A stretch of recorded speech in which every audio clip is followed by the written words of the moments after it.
Bienvenue Anthony. Aujourd'hui dans le podcast, j'accueille Anthony Morvan. Alors moi, je t'ai découvert comme je t'ai dit tout à l'heure, il y a à peu près un mois, via ton podcast qui s'appelle Perspective. Euh, et en ce moment, j'interviewe des gens qui m'inspirent, dont tu fais partie, parce que quand j'ai écouté le podcast, j'étais parti pour juste découvrir par curiosité, puis finalement, j'en ai écouté pas mal d'affilée. Dans ce podcast, tu parles de développement personnel, tu parles de spiritualité, tu parles de philosophie.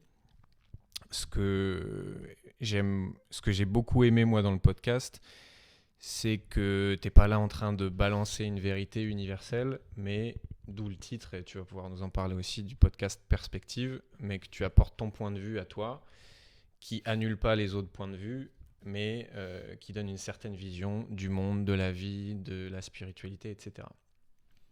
T'as aussi une entreprise de coaching en perte de poids, c'est ça? C'est ça. Euh, alors, parce que là j'ai présenté ce que je connais de toi, mais est-ce que toi tu peux te présenter, dire ce que tu fais en quelques mots? Merci Charles. Qu'est-ce que je fais en quelques mots? C'est une bonne question. Moi-même, je me demande un peu parfois. J'essaye d'être un petit être humain qui chemine sur cette terre et qui avance, qui a des envies à certains moments, qui se dit tiens, il faudrait que je trouve un boulot. Puis après, si j'en peux plus de mon boulot, monter une boîte, ça a l'air d'avoir du sens. Je vais faire ça. Et puis en même temps, je dis bon, c'est cool ce que je fais, mais là, j'ai un autre message que j'ai envie de partager. Peut-être un peu fou, mais tiens, si je racontais ça, on voit ce qui se passe. Donc j'ai un peu l'impression, j'ai une amie il n'y a pas longtemps dans un mastermind de business qui me dit mais c'est quoi ta zone de génie? Et je dis franchement vous me faites chier avec cette question de merde, si je me l'étais posée j'aurais jamais rien fait, je fais juste ce dont il y a besoin devant moi. Elle dit ouais ok, et quand même elle insiste, elle creuse et tout, et je lui raconte, elle me dit qu'est-ce que t'as fait? Je dis j'ai fait ça, après j'ai fait ça, puis là aujourd'hui je fais ça, et puis là je fais ça, puis ok, puis en fait tu racontes des histoires, et j'étais là c'est pas mal, tu racontes ton histoire d'une certaine façon, même quand je me suis mis un peu au chamanisme, à jouer des chansons et à un moment à improviser en racontant une espèce d'histoire ou une métaphore qui soigne. On appelle ça des chants de médecine, tu vois, où le but c'est, un peu comme avec ce podcast, justement, de raconter. Mon but c'est de donner des perspectives de non-dualité. La non-dualité étant le fait que tout est relié, qu'on est tous un, Dieu, tout ça, former les mots qu'on veut. Mais à travers ce filtre d'un petit mec d'1m73 qui cherche son chemin aussi dans la vie, qui est né à un endroit, qui a eu tel ami, tel parent, telle histoire, et qui du coup me suis rendu compte, si je parlais un peu de Dieu ou de dev perso ou de philo, mais avec des gros bras, il y a des gens à qui ça parlait, tu vois. Je disais les mêmes Ouais. conneries que disaient des moines bouddhistes à certains moments, Hmm. mais quand tu vois le mec avec sa toge au fin fond de l'Himalaya, tu dis ok, c'est bon, ça m'intéresse pas par contre. Putain, lui, il a des gros pecs et qu'est-ce qu'il dit? Dieu, le con, pourquoi il a parlé de Dieu? Bon, je vais quand même écouter jusqu'au bout parce que ça me semble bizarre. Normalement, quand on a des gros bras, on parle pas de ça. Du coup, j'ai un peu l'impression juste d'être un être humain qui raconte des histoires, et au fur et à mesure que moi aussi je vis, je me développe, je vois que c'est souvent le next step que de raconter ça pour, en me disant tiens, ça justifie ou ça légitimise ce que je suis en train de vivre à chaque moment, si ça peut être utile. Quelque part, il n'y a pas longtemps, il y a une psy qui me disait ça, en fait, ouais, t'as envie d'être utile. Et je me suis dit, merde, fais chier, j'ai encore besoin dans mon chemin spirituel d'avoir un ego qui veut être utile. Et j'étais que sur le côté, c'est pas bien de vouloir être utile, je devrais être détaché de ça, et puis utile, pas utile, c'est une dualité, on s'en fout. Puis du coup, je reste un peu bloqué dessus. Et la fin me ressort quand même ça, non mais bon, c'est bien aussi de trouver une vie dans laquelle tu te sens pleinement utile, si c'est ça qui est important pour toi. Et là, je fais, mais c'était pas négatif quand vous l'avez dit. Elle fait, bah non, c'est plutôt bien d'être utile. Là, je lui dis, ouais, oui, mais je l'avais vu comme ça. Et puis elle dit, bah, je sais pas, après, faites-en ce que vous voulez. Mais moi, je me suis, tiens, c'est marrant. Je pense qu'en effet, il y a un besoin de me sentir utile. Et si je me dis qu'à un certain niveau, les histoires que je peux raconter sont utiles, bah, c'est cool, quoi. Tu vois, si ça aide quelqu'un, ça me fait plaisir, quoi. Ok. Voilà. Et moi, j'entends plusieurs choses dans ta réponse. Déjà, j'entends l'espèce de conflit parfois entre le côté spirituel, esprit, théorie, concept, et le côté dans la matière, passage à l'action, résultat concret, quoi. Et je sais que moi-même, déjà en tant qu'être humain et chez les gens que j'accompagne, il y a parfois ce conflit-là entre ah bah non, mais soit je suis quelqu'un de terre à terre, de rationnel, passage à l'action et compagnie, et je suis dans l'extrême là-dedans, ou soit à l'inverse, je suis un peu entre guillemets perché et je me barre dans le spirituel, mais en fait c'est un peu une fuite de la vie et je suis plus connecté vraiment à ce côté terrien-là. Est-ce que toi, t'es confronté dans ta vie à ça, et comment tu vois cette dualité justement entre spirituel et matériel? Ouais, c'est aussi une bonne question. Je sais pas exactement, j'ai l'impression qu'il y a des phases. À un moment de ma vie, il y a quelques années, j'aurais défini que justement, je pense que je disais quelque chose du style la motivation n'existe pas. Si tu te poses un objectif, tu le fais, que tu as envie de le faire ou pas, puis une fois que tu l'as fait, bon, bah, tu n'avais pas envie de le faire, mais tu l'as fait et tu as le résultat que, soi-disant, à un niveau, tu avais mis que tu voulais, quoi, comme objectif, que tu t'étais fixé, sans trop se poser la question de mais pourquoi j'ai de la motivation ou pas. Après, je me suis dit, ah, mais peut-être que c'est facile à toi de dire ça parce que tu es dans quelque chose qui est aligné ou justement, si tu n'as pas à te poser la question de motivation, c'est que c'est aligné pour toi et c'est juste pour toi de faire cette action, du coup, ça déroule. Et là, ces temps-ci, je me retrouve un peu plus justement dans cette idée, merde, je suis peut-être un peu moins aligné là, ou tiens, j'aimerais bien faire ci, mais je vois que il y a de moins en moins de volonté dans ce petit corps. Tu vois, à un moment, mes amis chamans qui me disaient, ah, c'est bien, Anto, t'es presque parfaitement mûr. Il reste encore un peu de volonté, mais bientôt elle est complètement partie. Et en gros, tu seras éveillé. Enfin, tu vois, c'est son délire pour se moquer de moi gentiment, mais il me dit, en gros, c'était, je t'aime bien, mais t'as un peu trop de volonté. Encore, tu vois, cette envie de changer le monde à ta façon ou de faire pour attendre. C'est aussi cette notion d'attendre un résultat différent. Et du coup, j'ai pas mal struggle avec ça au moment où j'ai commencé à en prendre conscience. C'est cette idée, j'aime beaucoup la phrase de Ramdas que je cite souvent dans mon podcast qui dit tout est parfait dans le monde, même mon envie de le changer. Et le jour où vraiment je l'ai compris et intégré ou qu'elle est descendue, tu vois, de ma tête à mon cœur, j'ai fait ah merde, attends, tout peut être parfait et en même temps si je pense que c'est pas parfait, ça aussi c'est parfait, ça fait partie du grand tout. Donc cette dualité interne, elle aussi elle est parfaite. Donc si à un moment j'ai envie de faire quelque chose mais que j'y arrive pas, bah, c'est parfait aussi et j'ai pas forcément besoin de le transformer ou même de le résoudre, juste déjà de l'observer, de me dire tiens, visiblement, une partie de moi qui me fixe un objectif et l'autre qui l'atteint pas, ok, ou qui freine, ça fait chier et je suis frustré quand même quand c'est le cas, si vraiment il y a une partie de moi qui me dit ah, tiens, il faudrait le faire, mais à un autre niveau, je me rends compte ouais, si c'est là, c'est là. Je pourrais me dire ça devrait pas être là, mais là je rentre dans une forme de dualité ou une forme de prise avec le réel où je me dis bah, le réel tel qu'il est il me plaît pas, il devrait être différent. Et en même temps cette notion aussi que ouais, ça n'a pas forcément à être différent même si ça fait chier, même le fait que ça me fasse chier c'est là. Et du coup concrètement pour répondre quand même plus à la question, aujourd'hui il y a plein de choses où j'aimerais bien faire plus de choses mais je vois qu'il y a de moins en moins de volonté pour le faire et je vois des gens, je me dis oh putain lui il sait faire ça, ou même moi je vois il y a 5 ans j'avais cette volonté inarrêtable de faire des choses. Sauf que je me rends compte aussi qu'elle venait vraiment plus d'une partie égotique, pas dans le mauvais sens du terme, tu vois, mais c'était moi qui avais besoin de faire ça pour se prouver que j'existais. Si je le faisais pas, je me souviens, je disais souvent si je faisais pas ma séance de sport, de muscu, où je donnais pas tout, j'étais une merde, tu vois. Je rentrais chez moi, je me disais t'es vraiment un tocard, tu vas, de par mon histoire avec mes parents, enfin mon père, tout ça et tout.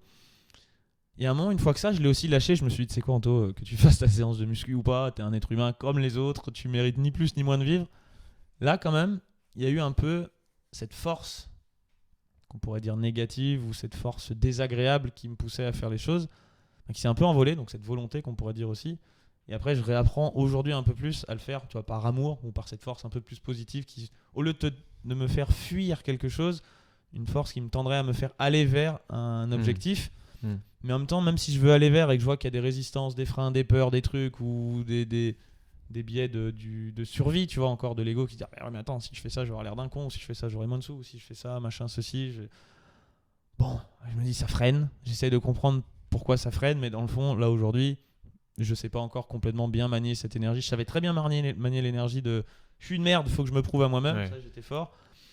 Elle est toujours là, en vrai, un peu, mais moins. Et du coup, bon, bah, pour faire des trucs à donf, je suis là, bon, l'autre énergie, j'apprends à l'utiliser, mais en vrai.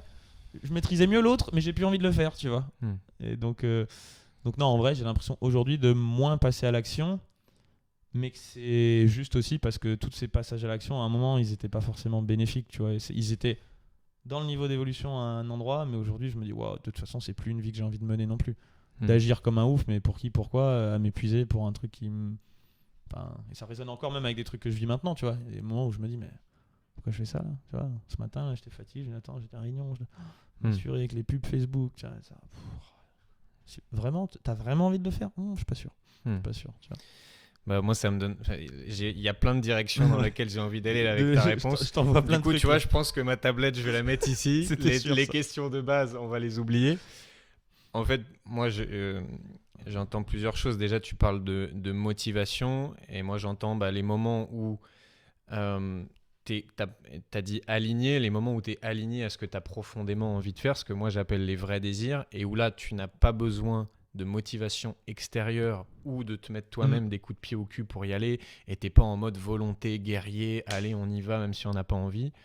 Et les moments où justement au contraire t'es aligné et où en fait l'énergie vient de l'intérieur et où en fait ça vient naturellement, t'as pas besoin de motivation extérieure pour passer à l'action. Ce que tu as partagé aussi dans ta réponse, je sais plus, j'ai oublié mon idée. La deuxième chose, c'était l'énergie de peur, non, peut-être versus ouais, c'est ça, abondance. exactement. Ça m'a fait tout de suite penser à un passage d'un livre d'Osho. Alors je vais paraphraser, tu t'as déjà vas-y, enfin je connais Osho, ouais. Je vais paraphraser et je vais dire ce que moi j'en ai compris, mais qui dit que voilà, il y a une partie de nous égotique qui parfois veut réaliser des objectifs par besoin de reconnaissance, par besoin d'amour, pour prouver, pour etc. Il y a une autre partie un peu plus divine qui a envie enfin qui est plus dans ce truc de résultat, mais plus dans le chemin.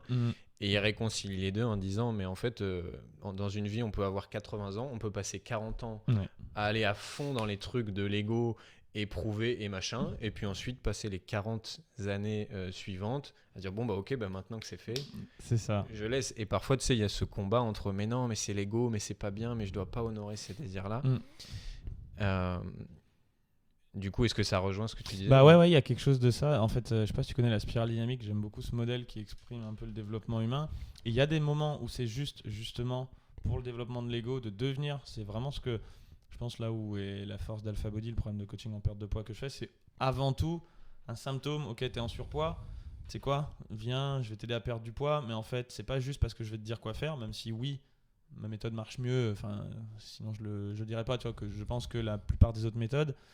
Mais c'est surtout que tu as besoin de changer psychologiquement pour devenir quelqu'un qui va justement soit trouver un but aligné, soit à un moment, même si c'est pas aligné, te sortir les doigts du cul et faire ce qu'il faut pour savoir l'activer, tu vois, cette énergie. Et après, mais tu peux pas rester non plus dans ce mode-là toute la vie parce que il y a besoin de construire un peu ce personnage, ou c'est un peu comme dans un jeu vidéo, tu as besoin de construire la compétence de ok, je peux me sortir les doigts et si j'ai besoin, je sais que même si j'ai pas envie, même si j'ai la flemme, je peux faire ce qui est bon pour me sortir de la merde et m'extraire un peu soit de la masse, soit de mon centre de gravité de base pour aller vers quelque chose où je me construis, qui ensuite débouchera un peu sur de l'estime de soi et tout. Mais une fois que c'est fait, il ne faut pas non plus rester dans ça parce que si tu cherches à t'extraire, tu cherches à atteindre des objectifs, bah constamment, tu vas repartir dans un rythme où tu n'es pas satisfait de tes objectifs et il faut continuer à s'en fixer des nouveaux pour pouvoir être en lutte.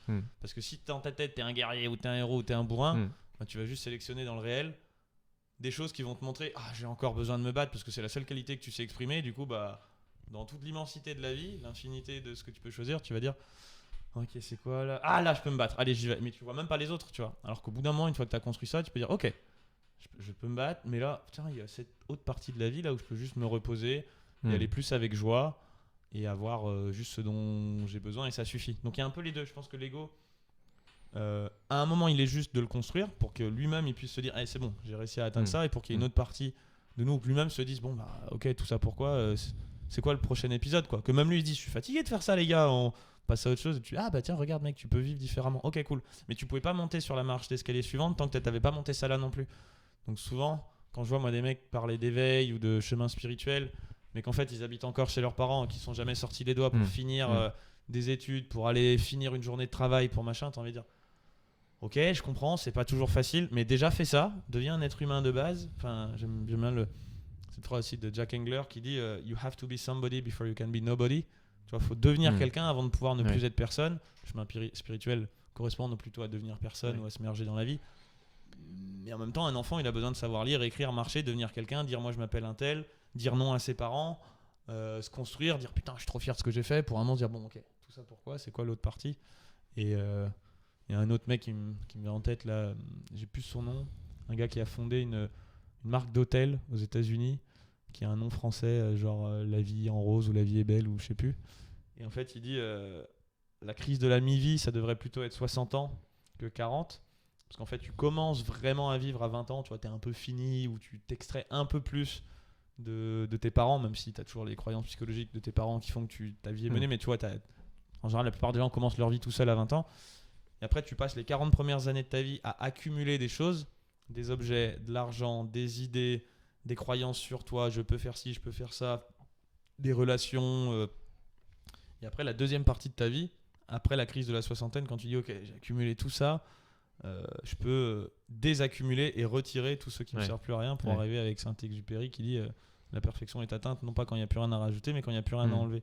Et d'abord, tu accumules, tu deviens vraiment quelqu'un, tu testes plein de trucs juste pour te dire, ah non, en fait, non, c'est pas ça qui me rend heureux, c'est pas ça. Mais il faut l'avoir fait à un certain niveau, je pense. Et moi-même, je m'épuise là, et je vois ce chemin. J'ai beau avoir entendu et partagé dans Perspective Jim Carrey qui dit je vous souhaiterais d'être riche et célèbre pour que vous sachiez que c'est pas la réponse.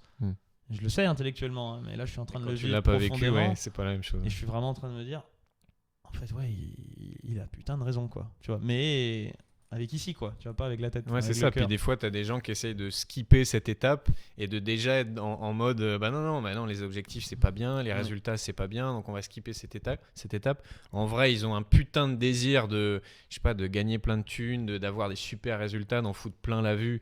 Et c'est juste ok de vouloir en foutre plein la vue, mais il veut dire non, ça, je fais comme si ça n'existait pas, je veux passer direct au truc d'après. Mais voilà, il n'y a rien de mal à passer par là. Surtout si c'est là, de toute façon. C'est ça. Enfin, si tu le masques, ça le rend toujours encore plus ça fort. Le rend pas même. moins, ouais, voilà, c'est les parts d'ombre de Carl Jung. Et même plus en chemine, moi je me rends compte, plus je chemine, plus justement je vois ça en moi, tu vois, plus je vois encore cette envie d'être blindé, d'être machin et tout. Et en même temps, je lui dis, vas-y, je te fais un bisou et laisse-moi tranquille, quoi, parce que ça, tu me fatigues, tu vois. Je t'aime vraiment profondément, merci pour tout ce que tu m'as apporté, ce que tu apportes encore au quotidien, mais vas-y, détends-toi. Vraiment détends-toi, parce que toi-même, t'as plus envie de vivre ça au quotidien, laisse un peu les autres parts s'exprimer, tu vois, mais pas la réprimer, lui dire vas-y, prends ta pleine lumière, et puis quand t'en as marre, toi aussi, tu me dis c'est bon, Anto, là, je suis plus envie, t'as raison, on arrête les conneries. Et... Enfin, voilà. Ok. Donc ton podcast, il s'appelle Perspective. Donc on pourrait remplacer ce mot par point de vue, angle de vue, façon de regarder les choses. Tu me dis si... Insight aussi. Insight, ok. Prise de conscience. Pour toi, c'est quoi l'impact pour un être humain de changer de regard ou de changer de point de vue? Parce que je suis sûr qu'il y a des gens qui nous écoutent pour qui ils disent bon bah super, changer de point de vue, ouais ok. Et après, qu'est-ce qui se passe et en quoi ça change concrètement ma vie? Alors...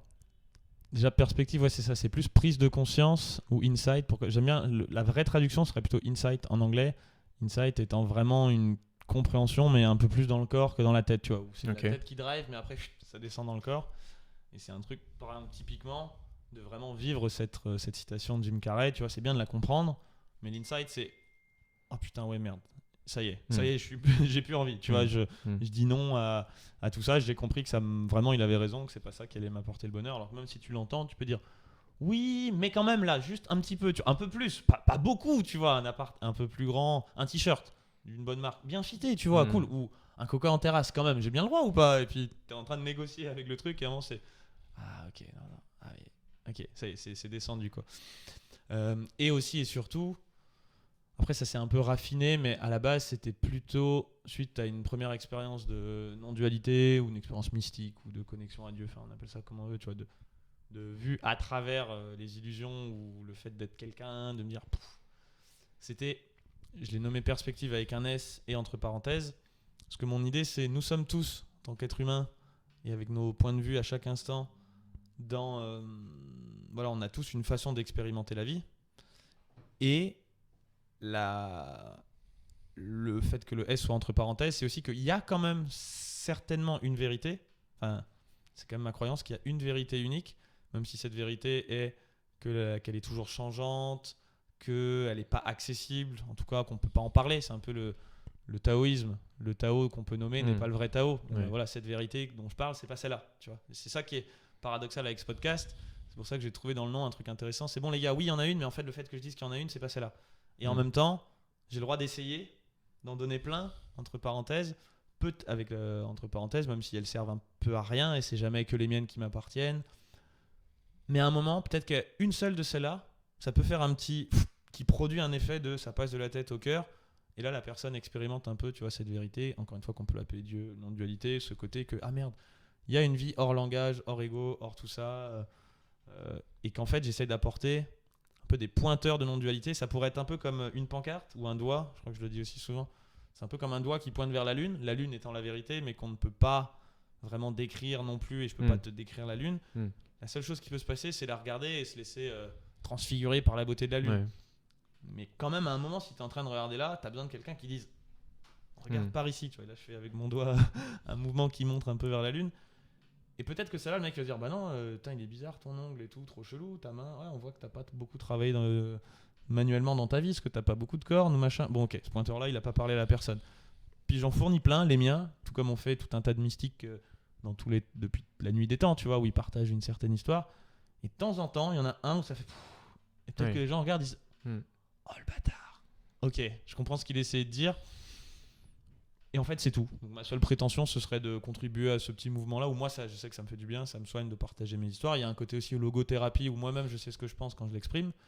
Tu vois, si je parle de ça, je vais me dire, oh putain, c'est vrai que je pensais ça. Putain, je m'en étais pas rendu compte. Ok, cool. C'est exactement ça. Parfois, quand j'enregistre mon podcast, je me dis, putain, mais t'as dit tout ça pendant le podcast, je savais même pas que tu savais ça. Quoi. Tu sais, tu te parles à toi-même, tu reviens dans un discours à l'intérieur, et c'est fou.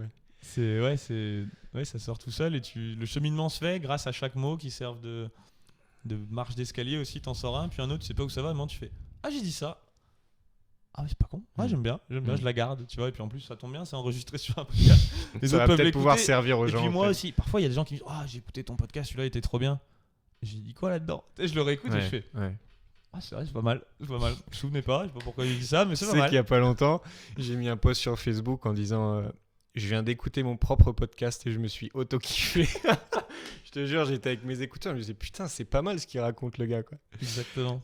Quand je t'ai demandé avant l'interview, je t'ai posé la question justement si c'était ta dernière interview, quel sujet tu voudrais partager. Une des premières choses que tu m'as répondu, c'était justement le pouvoir des questions impactantes. Moi, je suis profondément convaincu que la qualité de notre vie, elle est directement reliée à la qualité des questions qu'on se pose à nous-mêmes. Et que si tu te poses la question pourquoi ça m'arrive, tu vas pas avoir les mêmes résultats que qu'est-ce que je gagne à vivre ça, par exemple. C'est quoi pour toi? Quel impact ont les questions qu'on se pose à nous-mêmes? Et après ta réponse, un petit top 3 des questions pour toi les plus impactantes. Écoute, c'est intéressant. Déjà, les questions, forcément, c'est dans le monde relatif. C'est quand même encore du niveau du langage et du coup, ça oriente un peu la pensée. Donc, on reste quand même du niveau de la pensée, mais ça permet de donner du sens. Donc, ça reste quand même forcément limité, même si, justement, mon idée, c'est de jouer un peu avec les mots. Pour moi, les métaphores sont ça et de plus en plus, je suis en train de me rendre compte que pourquoi je me mets à la guitare et au chant, je me rends compte de la puissance du chant pour amener inconsciemment un message. Là où en fait faire un podcast c'est un peu manier les mots, tu vois, un niveau, mais quand tu as le chant, la guitare, le contexte, là j'ai commencé à connecter, tu vois, les chamans à la base, ou dans Astérix tout le monde se fout seul, mais le barde en fait dans la Gaule, c'était le mec le plus puissant du village en vrai, c'était celui qui faisait passer les idées, qui se riait de tout, qui en même temps apportait un peu de l'humour mais aussi sa sagesse à des moments où l'esprit est un peu en transe et il faisait passer ses messages, tu vois. Et en fait je me suis rendu compte, en tout cas ça a beaucoup marché sur moi, de ce pouvoir de la musique et de glisser un beau message dans une musique. J'ai toujours aimé, étant petit, les belles chansons, tu vois, il fallait que la musique soit jolie, mais aussi des belles paroles. Et du coup, c'était les deux en même temps. Et j'ai que récemment compris pourquoi. Une chanson qui était très belle musicalement, mais avec des paroles qui me touchaient pas ou qui racontaient un truc pas intéressant, je dis bon, c'est dommage. Et l'inverse, je me dis bon, c'est cool, ton histoire elle est belle, mais regarde, t'as pas forcément été creusé à mettre autant d'impact qu'elle pourrait avoir, du coup, ces paroles, si elle était répandue, que les gens l'écoutaient, même sans s'en rendre compte, et à un certain niveau, ça fonctionne. Bon, bref. Mais du coup, les questions, je les ai beaucoup utilisées pour moi, en effet, pour le coaching. Et c'est quand même quelque chose qui, je pense, a plusieurs utilités. Et c'est là où je suis obligé au moins de la diviser en deux, la dualité. Tu vois. C'est de faire passer d'une croyance négative à une croyance positive. Tu vois, c'est genre, tu peux dire... Par exemple, je le fais dans le coaching, au lieu de te poser la question ce matin, pourquoi ça m'arrive à moi, ou quel truc de merde va encore m'arriver aujourd'hui au boulot, qu'est-ce que mon chef va me sortir, si tu te dis quelque chose de merveilleuse va probablement se produire aujourd'hui. Et là, tu conditionnes, tu t'auto-hypnoses en fait tout seul à avoir une belle nouvelle qui arrive, tu vois, et puis du coup, même si la journée, le réel est strictement identique, s'il y a une partie, tu as programmé ton inconscient, tu vas sélectionner la belle partie et du coup, tu viens du coup modifier ton expérience de la vie grâce à ça. Mais aujourd'hui, ça c'était bien, ça m'a servi un moment. Et puis même ça, je me suis dit, bon, bah, c'est cool, mais pour qui, pourquoi toujours vouloir reframer tout en positif? Le reframe aussi en PNL, c'est un niveau de la manipulation, c'est aussi ne pas laisser son libre cours à l'expérience. Qu'est-ce qui dit que pourquoi pas se poser la question j'ai une vie de merde, pourquoi pas enfin, en vrai, si la personne a envie de le faire, ou si même moi je me lève un matin, j'ai envie de me poser, je vais peut-être expérimenter quelque chose, je ne sais pas, qui demain va créer un truc encore mieux que si je m'étais auto-manipulé à faire du bien, tu vois. Et là, tu rentres dans un délire de on peut pas maîtriser le réel. Mais du coup, de plus en plus, j'aime bien essayer de poser les questions, ou en tout cas d'utiliser le langage de la même façon qu'avec le podcast, pour amener vers un état de non-savoir. Je crois que j'avais fait un article qui s'appelait Des questions qui amènent vers le non-savoir. C'est un peu un livre que j'ai commencé à écrire depuis un an, qui avance pas, mais qui s'appelle Mon chemin vers le non-savoir. Plus ce côté profondément, justement, Dieu. Qu'est-ce que tu entends par non-savoir? Est-ce que c'est le fait de justement plus avoir de certitude ou de choses tellement ancrées qu'on les remet plus en question? Par exemple, mais ça peut même être ne pas savoir qui tu es, ne pas savoir comment ça s'appelle, tu vois, avoir vraiment une vision de la vie en connexion avec le réel hors langage. Okay, ouais. Et parce que comme Kant le disait, et là, moi, tu vois, aujourd'hui, là, tout de suite, maintenant, j'y suis pas vraiment. C'est des trucs où dans certaines expériences mystiques, je le goûte, tu vois.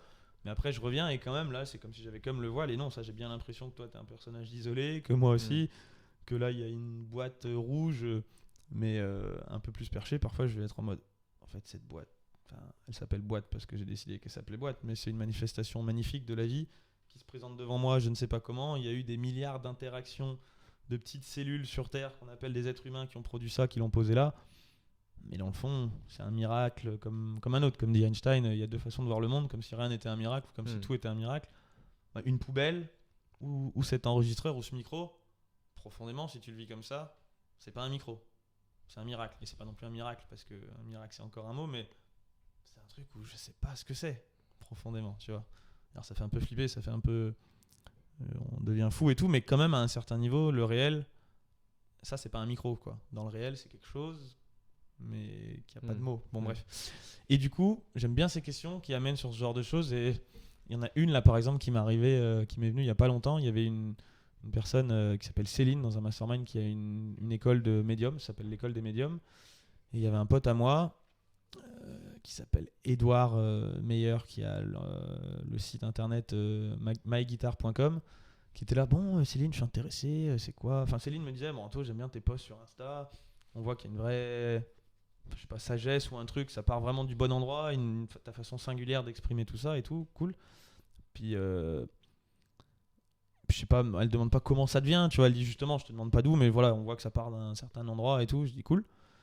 Et après, t'as Edouard qui dit mais comment, enfin, c'est quoi un médium? C'est quoi c'est quoi? Puis elle essaye d'expliquer, tu vois, elle dit bah tu vois, dans la vie, y a des gens qui canalisent des choses, et puis en fait, on l'est un peu tous, et puis ce que tu fais, tout ça. Et là, moi, je le regarde juste, Edouard, et je lui dis mais cette envie de poser cette question, c'est quoi un médium? Elle vient d'où? Tu vois, là, il me regarde, elle vient d'où? Bah, il y a toi qui l'a posé, mais à la base, le début initial de ça, c'est quoi le commencement de cette question? Bah, je sais pas. Je dis, bah voilà, donc tu l'as canalisée à un certain endroit, tu l'as médiumisée, elle était dans l'air, ou elle est apparue, soit elle existait avant, soit elle n'existait pas et tu l'as créée de toute pièce. Mais c'est un peu ça, être un médium dans le fond, que de juste tout ce qu'on fait, toutes les idées qui nous viennent, tout ce qu'on crée. T'es un médium pour quelque chose, on ne sait pas d'où ça part. Tu vois. Profondément, tu peux rationaliser et dire bah si, je dis ça parce qu'il y a des neurones qui sont dans ma tête. Oui, mais pourquoi? Enfin, oui, mais non. Ou alors je dis ça parce que j'ai déjà lu, puis j'avais vu sur son profil Facebook l'école des médiums et je me suis dit, je vais lui poser la question. Ok, mais à ce moment-là, ton envie de la poser, elle est venue d'où? Enfin, tu vois, tu peux remonter à l'infini et à la fin, c'est j'en sais rien, gros. Ah ouais, voilà. Et juste vivre un peu plus profondément ce j'en sais rien. J'aime bien un peu poser des questions à moi-même ou aux autres au quotidien pour amener dans cet état. Et souvent mes potes, tu fais chier, mais c'est sûr que c'est inconfortable d'arriver profondément. Ouais, c'est bizarre ta question là. J'ai pas la réponse. Ouais. Et si on acceptait qu'il y en a pas, tu vois. Et c'est un peu ça le. Alors, si t'avais pas un top 3 des meilleures questions, mais 3 questions qui t'inspirent et que tu trouves vachement impactantes.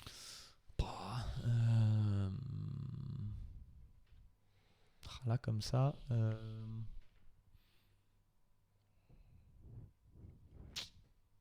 Pas beaucoup qui me viennent. Hein. Prends le temps, prends le temps. Euh, Je te prends un peu au dépourvu ouais. comme ça. Non, mais déjà, c'est une bonne question. Je pourrais moi-même, là, ce qui me vient, c'est de me dire, bah tiens, ces 3 questions, s'il y en a qui émergent, me les noter et me les reposer régulièrement, ça pourrait me faire du bien. Euh, Si, il y en a une que je trouve intéressante, c'est quand même à se poser qu'est-ce qui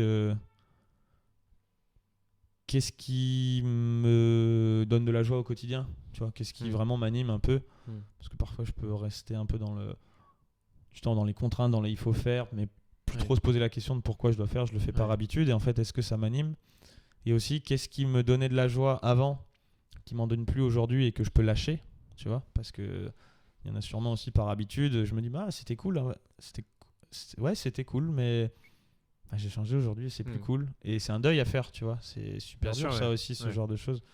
Là, je te dis, c'est des choses qui me parlent de maintenant, ce que je vis. Hein. Mais, Déjà, ouais, pour moi, déjà, c'est une question qui peut paraître hyper simple. C'est quoi ce dont j'ai envie? Mais en fait, on est tellement surentraîné à non plus regarder à l'intérieur, mais à les regarder à l'extérieur et se dire qu'est-ce que je devrais faire, qu'est-ce qu'il faudrait que je fasse, qu'est-ce que je suis supposé faire, et en fait remettre notre pouvoir à l'extérieur. Moi, j'appelle ça faire de la pâte à modeler avec soi, tu vois, de prendre ses désirs et puis le modeler. Ah bah tiens, ma mère, elle aimerait plutôt que ce soit comme ci, puis ma femme que ce soit comme ça, puis mon meilleur ami que ce soit comme ça. Et le pire, c'est qu'on le fait pas consciemment. Bien On se lève sûr. pas le matin en se disant tiens, comment je pourrais modeler mes désirs, mais on est surentraîné, on se rend même plus compte. Et le fait de se poser cette question, tiens, c'est quoi moi qui m'apporte vraiment de la joie?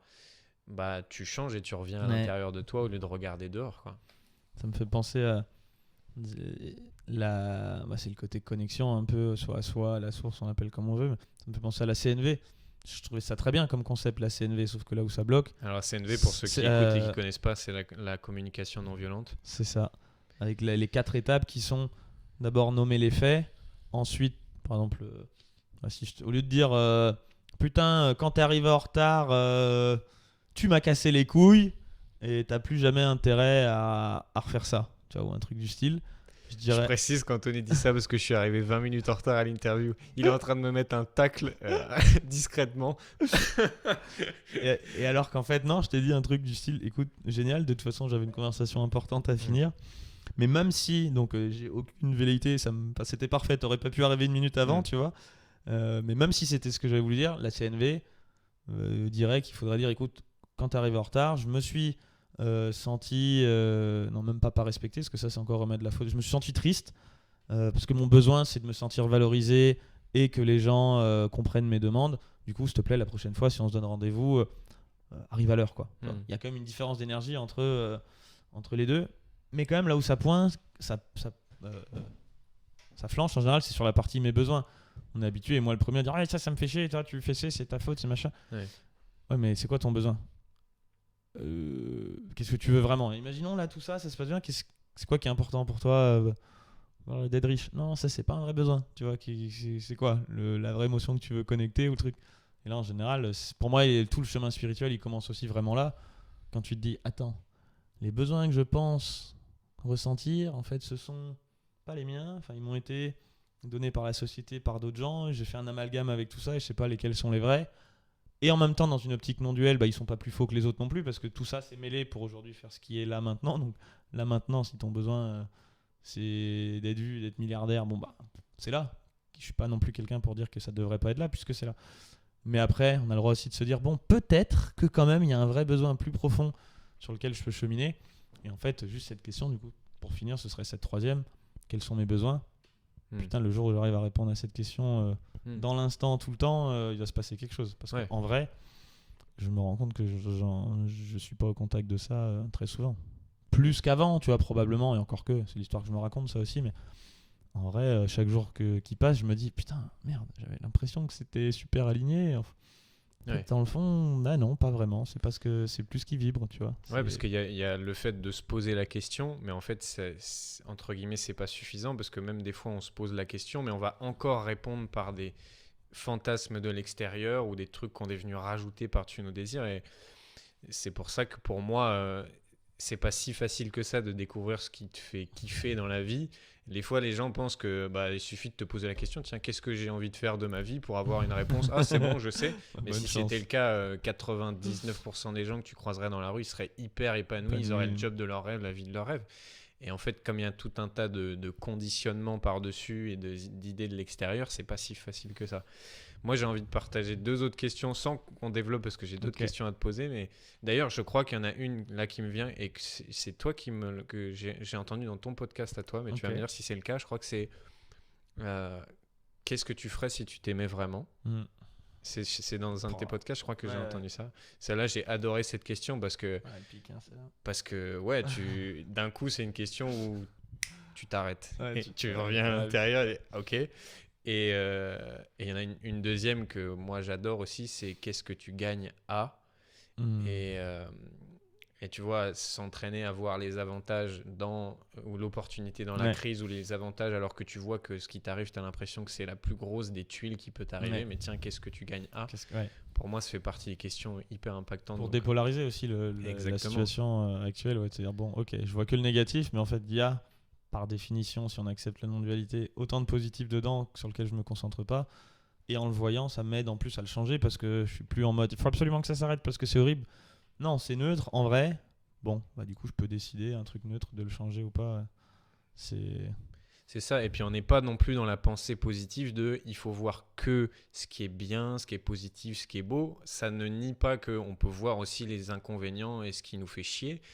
Et en même temps, et c'est ce que souvent tu partages dans ton podcast, c'est l'idée de jouer avec les paradoxes et de ne pas être dans le monde du ou, mais dans le monde du et. Et il y a des trucs qui me font chier dans cette situation. Et en même temps, si je m'entraîne à voir ce qu'il y a de super dans cette situation, je vais voir vraiment le truc dans son ensemble global. Ouais.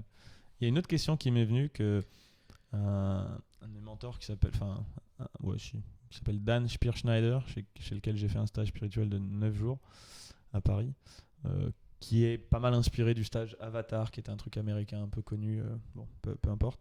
Mais il a une question vraiment qu'il a partagée. Au tout début, je ne l'ai pas forcément senti comme étant si puissante. Et après, au bout de la 2e, 3e fois, j'ai fait ah ouais quand même. C'était tout se passerait bien si seulement. Et après, tu te la poses et tu vois ce qui émerge à chaque fois. Naturellement, tu vois, surtout se passerait bien si seulement. Ouais. Là, moi, tu vois, ce qui me dit, si seulement j'étais pas fatigué, que j'avais pas des courbatures partout et que j'avais pas mal dormi. Ok, bon, comment est-ce que je peux. Donc, il y a une partie de moi qui résiste à cette partie de l'expérience, qui a envie qu'elle soit pas là. Et du coup, pour être de plus en plus inclusif avec la vie et l'instant présent, tout se passerait bien si seulement, et de voir ce qui vient. Et à chaque fois, de dire bon. C'est une invitation, j'aime beaucoup aussi. Sans la non-dualité, c'est pas comment dire, c'est une invitation, pas une prescription, tu vois. Pas une injonction t'es obligé de. C'est juste, tiens, tu peux, si tu veux, mettre de la conscience sur le fait qu'il y a une partie de toi qui se dit putain, merde, et là tu vois, je le sens en disant ça, j'ai les yeux tellement lourds, tu vois, quand je vais les ouvrir, que ça brûle un peu et tout, je me dis quand même, ce serait mieux. Qu'est-ce que tu. Bon, ok, ça reste, je suis pas obligé pour être un bon être humain, d'accepter tout ce qui se passe en moi, mais de mettre de la conscience sur des choses où on se rend même pas compte mais qu'on n'accepte pas dans l'instant présent pour redevenir un peu plus inclusif quoi. Cette question aussi elle m'a bien. Bon finalement on est arrivé à plus que 3 même, c'est bien. Voilà. Ah non mais c'est parfait. Ok, très bien. Toi qui accompagnes des gens dans le sport et puis toi évidemment qui est un être humain et qui vit aussi des challenges, c'est quoi pour toi qui empêche le plus un être humain de changer? Il y a beaucoup de gens qui veulent changer des choses dans leur vie, qui disent tiens, je voudrais être plus ci ou moins ça, ou je voudrais réaliser tel projet, ou je voudrais devenir une personne différente. C'est quoi pour toi le ou les plus gros freins qui font que c'est difficile de changer pour un humain? Vaste question, il y a plein de façons d'y répondre. À chaque fois, tu vois, je pourrais analyser et tout, mais je réponds souvent ce qui me vient maintenant. Je me dis que c'est la chose juste, tu vois. Ce qui m'est venu, c'est la peur. La peur du changement, la peur de ce qu'on pourrait perdre ou ce qu'on pourrait gagner, ou encore une espèce de deuil à faire. Chaque deuil, chaque changement, c'est une sorte de deuil, tu vois, à faire de quelque chose qu'on a aujourd'hui, même qu'il soit microscopique, mais c'est aussi accepter que notre ego soit un peu fluide et qu'en fait on n'existe pas. Parce que si tu t'identifies au fait que tu aimes bien le foot, et que d'un coup tu dis putain les matchs de foot avec les potes le vendredi, Ouais. ça me saoule, j'ai plus envie d'y Donc, aller. tu t'identifies en tant que footballeur Voilà. et ton identité c'est moi je suis un footballeur. Ouais. Et on en a de multiples comme ça, mais c'en est encore une qui saute. Et à un moment, tu fais bon, bah. Et surtout que je pense un peu que le chemin spirituel, c'est un peu ça. Un vrai chemin spirituel un peu sérieux, comme dirait un de mes guides, c'est quelque chose qui te fait lâcher tes croyances sur toi, les autres et le monde Ouais. au bout d'un moment. Pas les remplacer, justement, tu vois. C'est pas genre je suis footballeur. Non, je suis plus footballeur. C'est. Tu vois, on sait pas. C'est encore un truc, on sait pas. Pouvoir Avant, je accepter croyais que d'être j'étais- rien et de ouais. pas avoir d'étiquette. Quoi. D'être Ouais. rien là-dessus. Et donc je pense qu'il y a ça, ce côté de peur. Et en même temps, comme me l'avait dit un autre de mes guides, la peur, enfin faut voir aussi, ça j'avais beaucoup aimé ce reframe. J'avais fait un podcast il y a longtemps, il y a 2 ans, aujourd'hui j'ai un peu changé d'avis, même si à un niveau c'est juste, que sans la peur, le courage peut pas s'exprimer. Parce que souvent quand on dit ah un tel il a peur de rien, il est courageux. Bah non, Ouais. s'il a vraiment peur de rien, il est pas courageux. Parce que si tu fais sauter un truc dans le cerveau qui fait que t'as plus l'anxiété sociale et que tu vas parler à tout le monde, en fait t'as pas peur, t'es juste un être humain normal qui fait un truc qui est bateau pour toi. Alors que justement la peur elle est là aussi parfois pour te montrer, on peut dire, c'est une histoire qu'on raconte, mais pour te forcer à aller de l'autre côté de la zone de confort. Tiens, il y a un truc qui me fait peur, si je veux grandir, je peux aller faire ça. Donc en même temps, la peur elle permet d'exprimer le courage, donc à la fois c'est elle qui nous permet de grandir, parce que si t'as peur d'un truc, tu peux dire ah c'est là qu'il faut aller si je veux justement grandir, pour pouvoir exprimer du courage ou de l'audace. Par exemple, il y a une pote qui m'a demandé il y a pas longtemps si tu devais te réveiller demain matin avec une qualité en plus, une compétence. Et j'étais, je sèche un peu, j'ai envie de dire ouais, tout est parfait, tout. Ah bah non, de l'audace. J'aimerais tellement avoir plus d'audace, tu vois. Une fille dans la rue, plus oser lui parler. Ou l'autre jour, il y avait Jean-Claude Van Damme dans ma salle de sport, alors que Dieu sait qu'avec de la muscu, des cheveux comme ça et le truc, les conneries que je raconte aujourd'hui, on aurait été potes, c'est sûr, tu vois. Je me suis dit, j'ai pas osé, je me dis, je vais le déranger, tu vois. Ça aurait pu changer ma vie, un petit peu d'audace. Salut Jean-Claude, tu vois. Bon, bref. Et en même temps, la sagesse qu'il y a aussi derrière les peurs, c'était ça l'autre point que m'avait fait voir un de mes chamans, ce côté, bah ouais, mais en même temps, si t'as peur de quelque chose, c'est qu'il y a une partie de toi, ton ego, machin, dans ton histoire, qui à un moment t'a protégé de quelque chose et qui aujourd'hui met un stop parce qu'il dit attention, ça fait peur. On n'est pas en train de dire qu'elle est légitime ou pas légitime, c'est cette fameuse, pour les illusions, c'est comme si tu marches dans la rue et que tu vois un bout une corde par terre et que tu crois que c'est un serpent. Bah, en avoir peur, c'est logique qu'il y ait une partie de notre corps qui, si elle marche sur un serpent, elle serait crevée, donc on serait pas là. Évolutionnellement, ça s'explique. Et donc dans ce cas-là, elle est pas légitime, mais en même temps, je me dis bon bah peut-être que ça m'évite de temps en temps de marcher sur un serpent et c'est plutôt cool que j'ai une peur pour rien, tu vois. Donc parfois il y a aussi une sagesse qui permet de survivre, mais les deux sont pour moi quand même liés. Justement, et là je vais reboucler surtout. Pour moi, l'ego c'est celui qui a envie de survivre, qui veut pas changer parce que changer ça veut dire accepter qu'il est fluide et qu'en fait il n'existe pas vraiment parce qu'il veut se définir comme une entité fixe. Et si par définition il est fluide, bah il y a un truc où il dit bah, je suis qui ? Je suis celui d'avant, je suis celui d'après. Tu vois, je suis au milieu, c'était quand que j'étais moi, c'est quand que je suis plus moi, c'est quand que. Tu vois, il y a un truc bizarre. Et la peur qui est du coup ce signal de bah tiens, ça faut pas le faire parce que tu as des gardiens, des protections qui t'empêchent de grandir. Et en même temps, si tu le prends à l'autre revers, ouais, mais justement, cette peur c'est là où je dois aller. Mais en même temps, tu sais que ton ego il dit oui, tu veux aller là. Il y a une partie de toi, une conscience supérieure qu'on pourrait dire, un petit ange sur ton épaule qui dit vas-y, voilà. Ça, tu vas grandir, accomplir ta destinée et tout. Donc voilà, je pense qu'il y a tout ça. Et en même temps, c'est aussi. Enfin, j'ai des amis, moi j'ai des amis qui ont là. J'ai un pote qui m'a fait un message de 22 minutes avec une phase d'éveil magnifique où il me dit ça fait 3 mois, Anto, j'ai plus aucune peur, je vais voir tout le monde, je parle. Et en même temps, je voyais quand il me disait ça, j'étais là en moi, j'avais peur. Je me dis putain, moi je suis pas sûr que je suis prêt demain à ce que ça se passe. Tu vois, il dit mais c'est génial, c'est le plus beau moment de ma vie, je me réveille. Tout est enfin tu vois le mec comme s'il était défoncé tout le temps, mais en même temps il dit c'est génial, je parle à une grand-mère dans la rue, je la kiffe, je vois à travers tout ce qu'elle vit et tout, et voilà, tout ne fait qu'un, j'ai plus aucune peur de dire à qui ce que je ressens des gens, j'étais là, mais je voyais que juste d'entendre ça, je me dis ça a l'air cool, mais il y a une partie de moi qui a grave peur et qui se dit là où j'en suis maintenant c'est pas mal, en vrai c'est pas si mal, et du coup voilà, je pense que c'est quand même la peur qui nous empêche de grandir. Et en même temps, elle est à sa place aussi, quoi. Si elle est là aujourd'hui et qu'elle nous empêche de grandir, c'est qu'il y a une raison, parce qu'on n'est pas censé être plus grand entre guillemets, en termes de conscience que ce qu'on est là maintenant. Sinon, on serait plus grand en termes de conscience que ce qu'on est là maintenant. Tu vois. Donc il y a une sorte de dualité. Je reprends la question et je lui fais un high kick, mais il y a ce côté, c'est ça.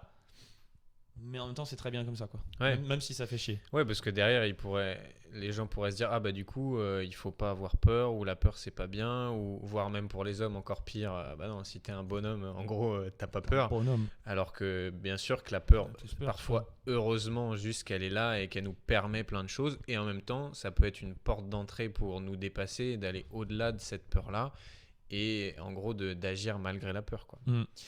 Mais aussi, dans le sens où je veux dire, s'il y avait.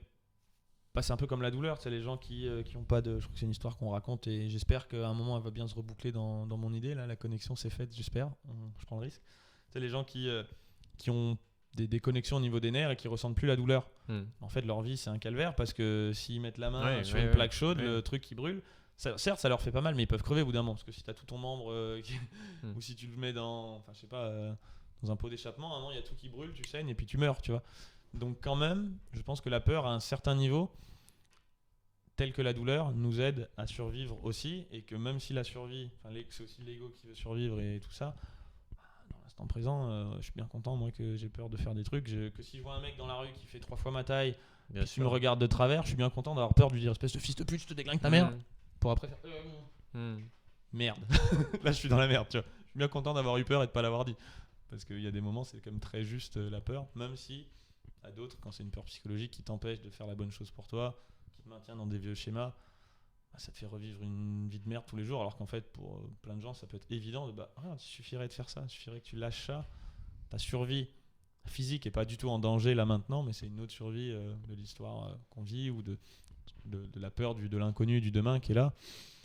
Mais en même temps, comme les différents niveaux de conscience, je pense qu'à un moment il faut le poncer pour en avoir assez marre, c'est un peu comme le chien, tu sais, qui a un clou rouillé dans la patte, et t'as un promeneur qui marche dans le parc, et il entend le chien qui n'arrive pas à retirer sa patte, il fait et toute la journée il aboie parce qu'il retire pas son ça fait mal, quoi, tu vois.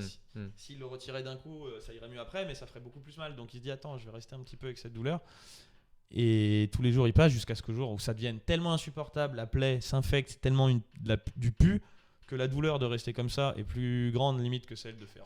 Et là le chien il fait ça, et puis après 3 jours après il est guéri, et puis il se balade.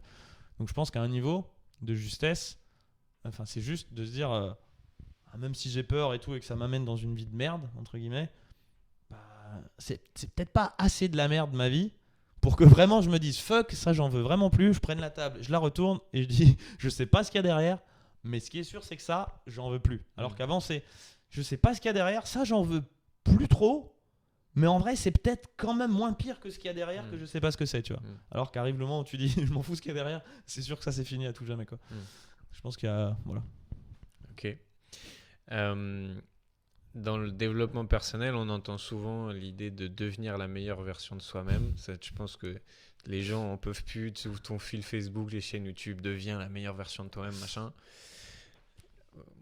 Moi, je sais que perso, j'ai beaucoup de mal avec cette expression parce que bon, tu peux lui donner plein de sens, mais souvent il y a un sens de deviens un être humain parfait à un côté qui réussit tout le temps, que positif, que truc, que machin.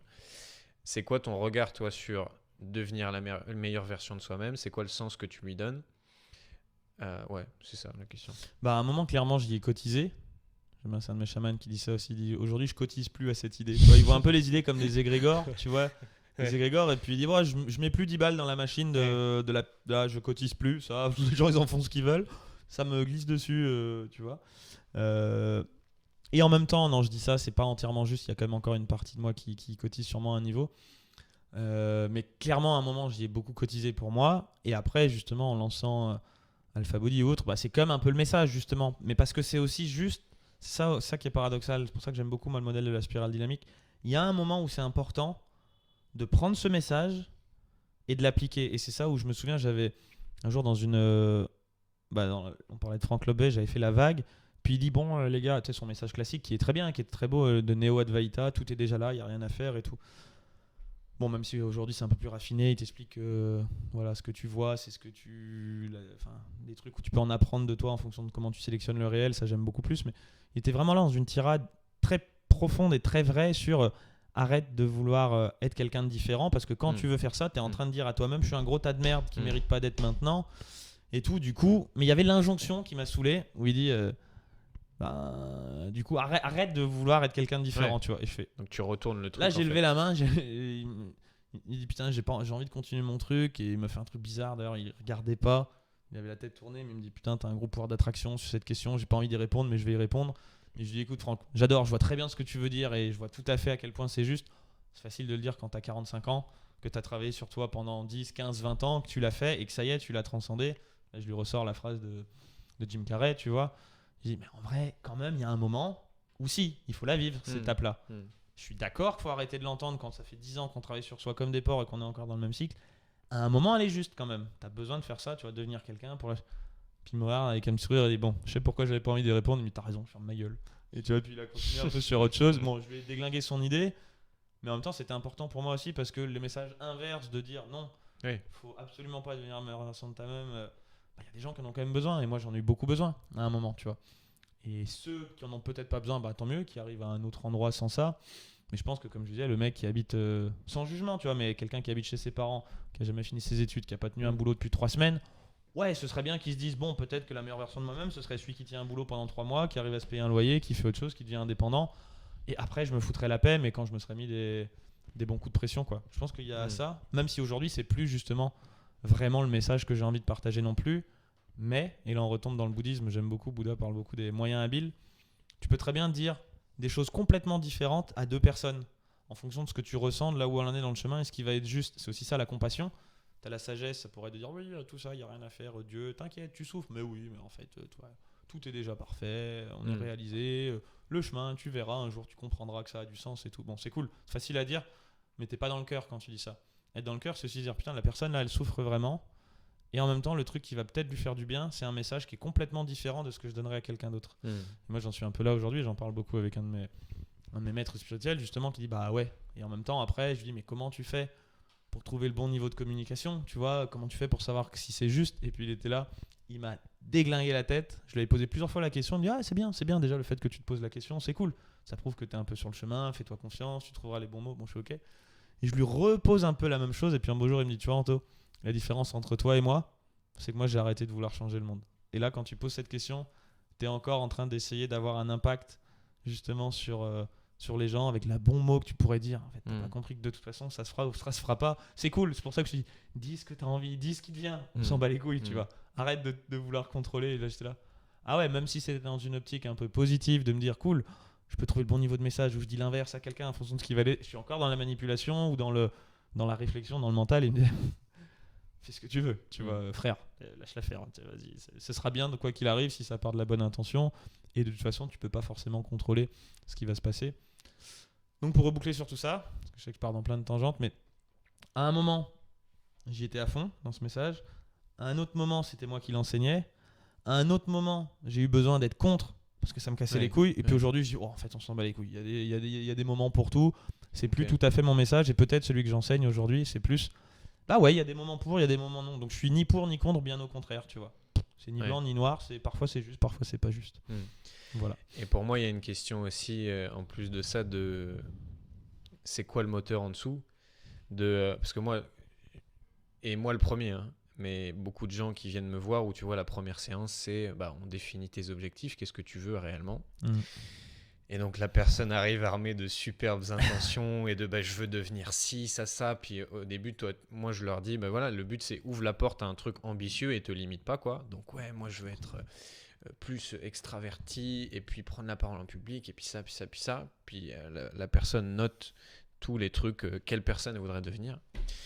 Et tu dis voilà, bon bah maintenant que tu as marqué tous tes trucs là, c'est quoi dont tu as vraiment envie quoi. Et puis tu te rends compte qu'en fait 90% du truc c'est de l'auto-bullshit, c'est des trucs qui font bien mais que tu n'as pas vraiment envie d'atteindre. Et souvent il y a la croyance de fond de je suis pas assez et du coup pour être un bon être humain, pour être légitime sur cette planète, il faut que je devienne une nouvelle personne. Et pour moi, quand tu es dans cette optique-là de je veux devenir la meilleure version de moi-même parce que de base, je suis un peu pourri, voire même ça peut aller à je me sens comme une merde et donc je dois m'améliorer pour être acceptable sur la planète, c'est un moteur radicalement différent de quand c'est ok, je veux devenir la meilleure version de moi-même, mais en fait, je suis déjà légitime, je suis pas une merde, je suis pas non plus un dieu, mais je mérite juste déjà d'être là. J'ai pas besoin en fait de faire plus ou de devenir plus pour. Et en même temps, putain, ça me fait kiffer d'explorer, de Ouais. développer telle compétence, de voir, tiens, en fait, je pensais que j'étais ça, mais je peux plutôt être ça. Tu vois, pour moi, quand tu changes le moteur, derrière, ça a rien à voir, quoi. Ah, c'est vachement, ça me fait connecter avec cette notion de ouais, soit de tu peux faire la même action, ça dépend quelle est l'intention derrière, justement, est-ce que tu fais cette action mais la même, hein, tu vois, évidemment ça va avoir des répercussions différentes dans le réel parce que les gens sentent quand même l'intention sans rentrer dans des trucs trop énergie machin. La vérité c'est qu'on capte tous tellement d'infos et tu sens l'action elle sera jamais 100% la même. Est-ce que tu le fais pour prouver quelque chose ou pour exprimer simplement quelque chose? Dans le premier cas, tu dois prouver. Moi, j'ai passé un gros moment de ma vie et je le fais encore parfois à faire des trucs pour prouver que je mérite d'exister. Même quand je disais aider les gens, il y a une notion de toujours vouloir être utile. Anto, tu as besoin d'être utile, tu te sens pas pleinement légitime. Si demain j'aide plus personne pour le restant de ma vie, il y a quand même une partie de moi qui se dit non, t'es pas légitime à être là si t'aides pas les gens à un niveau, tu vois. Et après, c'est pas pour faire genre je suis le mec super altruiste, pas du tout. Justement, c'est mon égoïsme que d'aller me chercher du sens ou du truc en aidant les autres. En fait, on peut même dire à un niveau que c'est fucked up. J'utilise les autres pour des besoins égotiques s'il n'y avait pas les autres, je pourrais pas juste les aider. En fait, c'est moi que ça ferait chier, tu vois. En fait, j'aide pas les autres pour les autres, mais pour moi, à un niveau. C'est pas 100% vrai, mais bon, enfin, bref, digression. Et ouais, versus juste exprimer en disant bon, bah c'est là. Je sais pas trop ce que ça vaut, mais j'exprime, j'explore. Enfin, exprimer ou explorer la même action, mais l'une qui est pas pour prouver que tu mérites de vivre, juste dire hey, je suis en vie et puis je fais ça. Voilà, et puis c'est tout. Pourquoi pas Comme ça. juste, Pour rien. juste comme ça en fait. Et ça c'est vraiment vivre dans l'instant présent, sans filtre et tout. Et c'est chaud. Et je pense que tous les chemins spirituels mènent à un moment à l'instant présent. Tu vois, Dieu pour moi c'est aussi l'instant présent. C'est la même chose, c'est ce moment qui n'est pas c'est un peu l'infini, mais qui n'est pas juste une somme très grande de temps. C'est un espace atemporel, c'est un espace hors dimension. C'est pas un espace sans dimension, c'est un espace qui est hors de tout ça, ou qui est hors du temps aussi. Je pense qu'en effet, à un moment, tout chemin t'amène progressivement plus vers ça. Même s'il y a des gros retours en arrière et des moments où tu prends des baffes et tout, mais et de plus en plus, juste être en train d'exprimer dans l'instant présent, et te dire, oh putain, il y a ça dans l'instant présent, c'est beau, c'est cool. Plus il y a un truc qui émerge en moi à travers ce vaisseau que je suis, puis je l'exprime aussi. Puis il y a un jeu infini entre l'intérieur, l'extérieur, qui n'est plus du coup une dualité non plus. Il y a l'instant présent avec des trucs à l'intérieur, à l'extérieur, et je l'exprime, je joue avec et tout ça, quoi. Enfin, j'ai l'impression, je le vis pas, hein. Enfin, je le vis à certains moments, mais j'ai l'impression que tous les grands mystiques, vraiment, c'est ce qui témoigne, tu vois. Et puis ils sont complètement dans un autre truc où ils se posent même plus les questions qu'on se pose, tu vois. Ok. Ça fait déjà un petit bout de temps que je t'interviewe. J'aimerais qu'on finisse par des questions rapides où l'idée c'est pas de développer, mais juste que j'ai tu. du mal à faire ça. Ah non, pas du tout. Mais là justement que tu répondes juste du tac au tac comme ça, on verra peut-être que je rebondirai sur certains trucs. C'est quoi les 5 livres, non, allez, les 3 livres qui t'ont le plus impacté dans ta vie? Le premier, après After the Ecstasy de Landry, de Jack Kornfield, donc en français, après l'extase, la lessive. Voilà, top 1, je l'ai lu 17 fois. Ouais, je connaissais pas, je pense que je vais le rajouter à ma to-read list. Je dériverai, enfin, j'en rajouterai pas. Putain, il y en a eu plein, mais il y a quand même celui-là. Je dirais aussi Sapiens de Yuval Noah Harari, qui est venu avant. Je pense que justement, ça a été un de mes premiers livres qui a permis, où il parle des fictions, des trucs, des histoires qu'on se raconte. C'est pas un livre spirituel, mais quand même extrêmement à mon goût. Donc celui-là aussi, et un troisième. Putain, en même temps, j'en ai lu tellement, mon gars, que je réfléchis dans ceux qui m'ont vraiment marqué. Si t'en as 2, c'est bon aussi. Hein. Ouais, j'ai quand même envie de rajouter le dernier qui était entre ces deux-là. Et en fait, tout ça, c'est des livres que j'ai lus plein de fois, tu vois. J'y reviens et j'en apprends toujours des choses. C'est un livre de Scott Adams sur l'élection de Trump. Comment il s'appelle ? Je crois que tu en as parlé dans un des podcasts, je me rappelle plus le nom, mais tu as dû et qui vraiment montre à quel point, alors c'est son point de vue sur comment il a gagné l'élection, mais qui sous couvert d'un livre un peu politique te déconstruit complètement la réalité. Justement, moi c'est ce que j'y ai vu derrière. Et voilà. Mais quand même il a un cran en dessous des deux autres, quoi. Mais vraiment le meilleur c'est après l'extase, la lessive. Sachant que probablement, il faut que moi, c'est un maître spirituel qui me l'a conseillé, là où je lui racontais un peu, bon, il s'est passé ça, tu sais, l'unité, tout ça, je suis un peu perdu là, tu vois, la vie. Avant Dieu, je croyais pas trop, maintenant, enfin, il me dit, ok, lis tel livre, tu vois. Donc je sais pas qu'est-ce qui vaut à n'importe quel point je pense que si je l'avais lu avant, j'aurais fait c'est quoi ce ramassis de conneries, tu vois. Mais il est arrivé dans ma vie au bon moment. Où il fallait. Donc on va dire que si tu écoutes ce podcast, c'est que c'est le bon moment pour toi. Enfin toi et surtout nos auditeurs, tu vois. Mais voilà, clairement. D'ailleurs, ça me donne envie de le relire aussi. Bah moi, je pense que ça m'a donné envie, comment t'en as parlé. Le livre le plus sous-coté pour toi? Bah, j'ai bien envie de dire le même, quoi, celui-là. Hein. Bon, je pense pas qu'il soit si sous-coté que ça, mais il est pas si connu. En tout cas, moi, j'en ai jamais entendu parler. Bah, du coup, ça y contribue.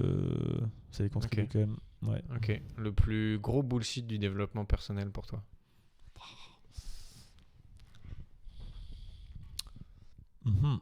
Bah, c'est un peu compliqué parce que justement, comme je disais, je vois le côté où j'ai un peu passé la phase où j'avais besoin de critiquer le développement personnel pour... tu vois, aujourd'hui, je vois à quel point ça a sa place dans un chemin. Mais le marketing quand même. C'est-à-dire le côté... ouais, je vais le dire comme ça, là, c'est ça qui me vient. Je me souviens dans mon chemin d'entrepreneur, et pour autant c'était juste, mais quand même, c'est l'idée de dans le coaching où il y a le coaching à étiquette aujourd'hui qui se vend très cher, l'idée de vendre, faut toujours vendre cher, et en gros, moi je me souviens, on m'enseignait un peu, non mais si tu vends pas tes offres assez cher, c'est que tu as une croyance limitante, tu vois. L'argent, c'est que du mindset, l'argent c'est que ceci, ce qui t'empêche de vendre aujourd'hui ton coaching pour 1 million, c'est juste une croyance dans ta tête. J'étais là, oui, je ne remets pas ça en cause, mais en même temps, qui a dit que c'était négatif? Parce que moi, par exemple, dans mon idée dans Alpha Body, c'était un peu d'aider des gens comme mes parents qui gagnaient le SMIC, voire moins. Si je vendais un coaching à 3000 balles par mois, en fait, j'aiderais pas des gens comme ça. J'aiderais d'autres gens, c'est cool. Mais en fait, déjà, à 300 balles par mois, c'est juste, tu vois, c'est un bon prix qui, si je fais pas trop mal mon taf, je peux en vivre, même si ce temps-ci c'est compliqué, mais tu vois, avec marketing, on peut trouver des choses et tout. Mais cette notion de toujours plus cher, toujours plus machin, sinon c'était un problème de croyance. Ouais, puis il y a l'idée que sinon c'est que t'es pas ambitieux, que tu manques d'ambition et que en fait tu te limites, alors qu'en fait tu peux très bien kiffer, ne pas vendre ton truc hyper cher et puis ça te va, quoi. Ce serait du coup vraiment ce message rabassé à outrance, même si je sais qu'il est juste, hein, mais ça revient à la même chose, deviens la meilleure version de toi-même, deviens le meilleur vendeur du monde, deviens le meilleur de ceci. Mais c'est ce paradigme du toujours plus. Sans prendre en compte, mais c'est quoi les vrais besoins? Oui, puis est-ce que toujours plus c'est toujours mieux, voilà, quoi? C'est est-ce que c'est mieux pour toi d'être plus ou pas? Et puis même si tu fais pas 10 millions d'euros, ou si tu n'as pas 10 millions d'euros sur ton compte et que tu n'as que 70 000 et que tu travailles, que tu es cuisinier, en quoi tu as raté ta vie, tu vois? Si tu es heureux, comme le disait Gary Vee, if you're happy, you've won. Si tu es heureux, tu as gagné, tu vois, peu importe combien tu gagnes, dans le fond. Même si je considère pas qu'être heureux c'est forcément le but ultime de la vie non plus, c'est encore autre chose. Mais ouais, ce côté auquel moi j'ai un peu... J'ai cotisé, quoi, de ouf. Et là je me rends compte où ça mène et je me dis, tu vois, ces temps-ci je me dis, j'ai un grand appart à Paris, qui est pas mal, tu vois. Puis je me dis, mais en fait, est-ce que j'en ai vraiment envie, tu vois? Est-ce que je pourrais pas être jardinier en province à faire un petit truc posé, tu vois? Donc quand même ce côté qui te met une autre rat race, tu vois, le fameux sortir de la rat race, mais en fait pour en rentrer dans une autre en fait. Tu sors de la rat race financière pour rentrer une plus grande ou une plus jolie, une plus grosse roue, quoi. Tu fais attends, regarde, j'ai troqué ma petite roue en plastoc rose un peu pétée pour une belle grosse roue en or. Ouais, super. Donc elle a un peu plus d'inertie et il faut pédaler un peu plus, mais elle est belle quand même, tu vois. Parfois je ressens un peu ça aussi et je me dis, c'est des gros questionnements que j'ai maintenant, je me dis bon, qu'est-ce que justement je veux vraiment de ça? Et c'était très juste et tout, mais je sens que tout ce côté d'élan personnel m'a amené aussi à me dire je dois faire plus, jusqu'à dire c'était quand que j'ai décidé profondément d'en arriver jusque là. Ah ok, je suis pas sûr de... Enfin, tu vois. Bon, bref. Donc c'était une autre influence de l'extérieur qui m'est venue. En mode, mes parents, c'est des pauvres, ils ont pas le bon mindset. Je vais lire un super livre qui me dit qu'il faut toujours faire plus et qu'il faut faire des millions, sinon tu seras un raté dans ta vie. Ok, je fais ça. Merde, en fait, c'était le même niveau de croyance que ce que disaient mes parents quand ils disaient que l'argent, on grandissait pas dans les arbres. En fait, c'est une autre croyance qui m'a amené sur un chemin qui est pas forcément celui qui était le bon pour moi, quoi. Bon, bref, j'ai encore plus du temps. Ok, merci pour l'interview, Anthony. Tu as partagé beaucoup de choses. Est-ce qu'il y a une chose dont on n'a pas parlé en 1 minute ou un message que tu aimerais faire passer avant qu'on clôture l'interview? Je dirais juste si vous êtes un peu cartésien ou un peu type A personality, tu vois, comme moi, toujours vouloir en faire plus, c'est tout. C'est la musique. On est deux. Et la musique, le chant. Et le chant pour un peu pour rien, tu vois, juste pour chanter, raconter Pour des rien, petites sans histoires. objectif. Voilà. Sans, Même si ces temps-ci, j'ai tendance à mettre aussi des petits objectifs, mais je veux dire, prendre la guitare. Bon, j'ai dû passer 1 an quand même à apprendre à faire les accords et tout, mais là aujourd'hui, un des trucs qui m'apporte vraiment du bonheur, c'est juste je chante un peu, puis à un moment, je laisse les accords tourner, puis je raconte une histoire qui me vient, et je sens que je suis dans un autre espace, tu vois, que j'ai pas trop expérimenté jusqu'ici quoi. Donc je pense que ça fait du bien ce genre de personnalité. Mais dans le fond, j'en sais rien. Merci Anthony. Merci à toi. C'était grave cool. Bon, on est bon alors. Top.